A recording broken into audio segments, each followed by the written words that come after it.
السلام علیکم سامعین، اس وقت ہمارا عنوان ہے اچھی پوزیشن لانے والے طلبہ۔ حال ہی میں امبیٹا پیر میں ایک مسابقہ ہوا ہے جس کا عنوان تھا مسابقۃ القرآن الکریم فی الحفظ والتفسیر والحدیث۔ یہ 3 فریں تھیں، 3 طرح کا مسابقہ تھا۔ اس میں مدرسہ فیض العلوم مرزا پور پول ضلع سہارنپور کے طلبہ نے بھی حصہ لیا۔ ماشاءاللہ ان تینوں فرا میں اس ادارے کے طلبہ نے عمدہ پوزیشن حاصل کی ہے۔ میری اطلاع کے مطابق پہلی اور دوسری فرا میں ادارے کے طلبہ نے پہلی پوزیشن حاصل کی ہے، اور تیسری فرا میں ادارے کے طالب علم نے تیسری پوزیشن حاصل کی ہے۔ مطلب یہ کہ تینوں بچے پوزیشن لائے ہیں۔ ادارے کے محتمم جناب عبدالواجد قاسمی ہمارے رابطے میں ہیں۔ انہوں نے بتلایا کہ اس کے لیے جو طلباء کو محنت کرائی ہے اور طلباء اس مقام تک پہنچے ہیں، یہ مندرجہ ذیل افراد مبارکباد کے مستحق ہیں۔ قاری محمد فیضان سرور مظاہری ناظم مدرسہ ہادہ، مولانا محمد ظریف خزانچی مدرسہ، مولانا محمد طیب قاسمی، مفتی محمد افضال، مولانا محمد برہان، مولانا عبدالخالق، مولانا محمد عارف، مفتی عبدالواجد قاسمی، مولانا محمد شمشاد، اساتذہ شعبہ عربی مدرسہ ہادہ، قاری محمد اطہر اساتذہ شعبہ تجوید و قرات، مولانا محمد عابد مظاہری، مولانا محمد مستقیم، مولانا محمد اسجد، مولانا محمد ساجد، قاری محمد انعام، قاری محمد احمد، قاری محمد مشیر، حافظ محمد اسلام اساتذہ شعبہ حفظ مدرسہ ہادہ، حافظ محمد سلیمان، حافظ محمد سجاد، قاری محمد عثمان اساتذہ شعبہ ناظرہ مدرسہ، جناب ماسٹر سر سید ماسٹر محمد اطہر و دیگر ملازمین مدرسہ ہادہ۔ ان دونوں طلباء کے حدیث کا اور جو ہے قرآن کریم کا دونوں کا ایک نمونہ پیش خدمت ہے۔ الرحمن الرحیم عن أسامة بن زيد رضي الله عنهما عن النبي صلى الله عليه وسلم قال ما تركت بعدي فتنة أضر على الرجال من النساء رواه البخاری۔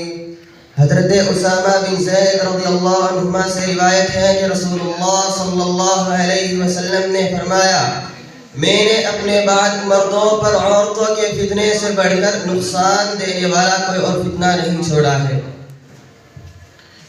اضر کی لغت بیان کیجئے۔ اضر اس میں تفضیل کا صیغہ ہے، باب نصرہ سے زیادہ نقصان دے۔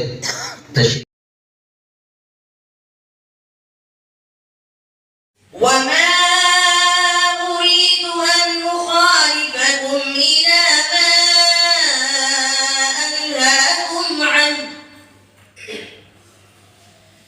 إن أريد إلا الإصلاح ما استطعت وما توفيقي إلا بالله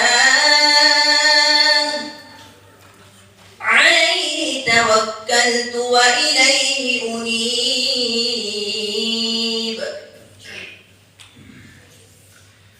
ويا قوم لا يجرمنكم شقاقي أن يصيبكم مثل ما أصاب قوم نوح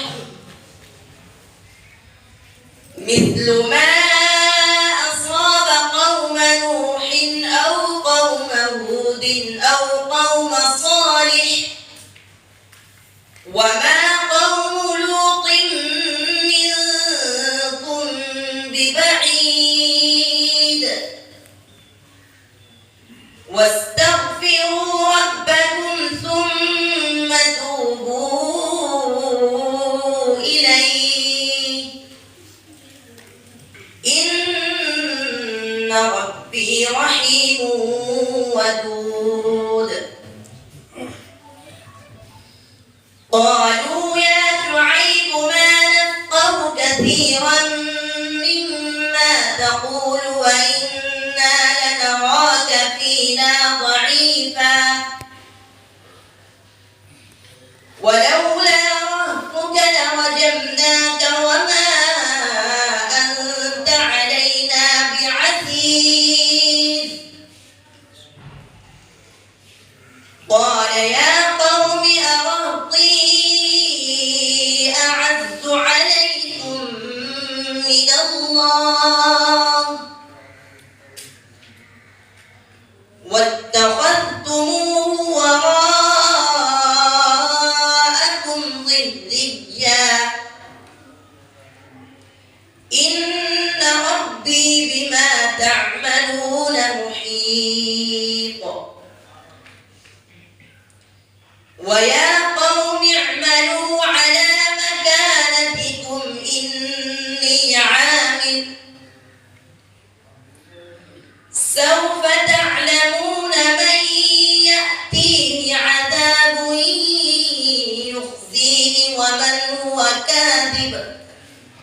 رقيب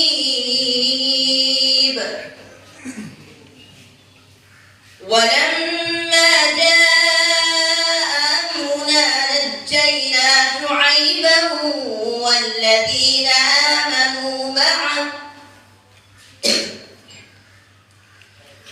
والذين آمنوا معه برحمة منا وأخذت الذين ظلموا الصيحة فأصبحوا في ديارهم جاثمين. بس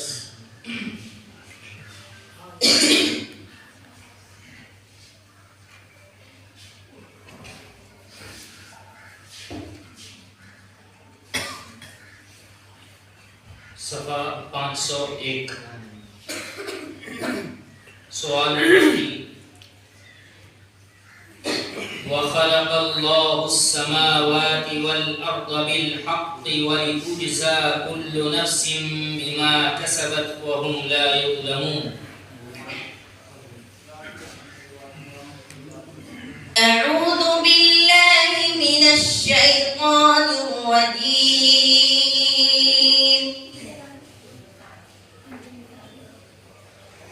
وخلق الله السماوات والأرض بالحق ولتجزى كل نفس بما كسبت وهم لا يظلمون. أفرأيت من اتخذ إلهه هواه وأضله الله على علم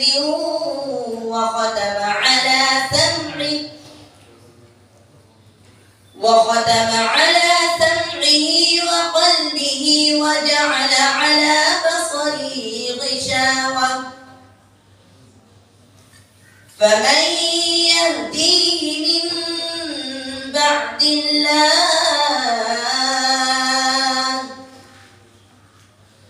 أفلا تذكرون.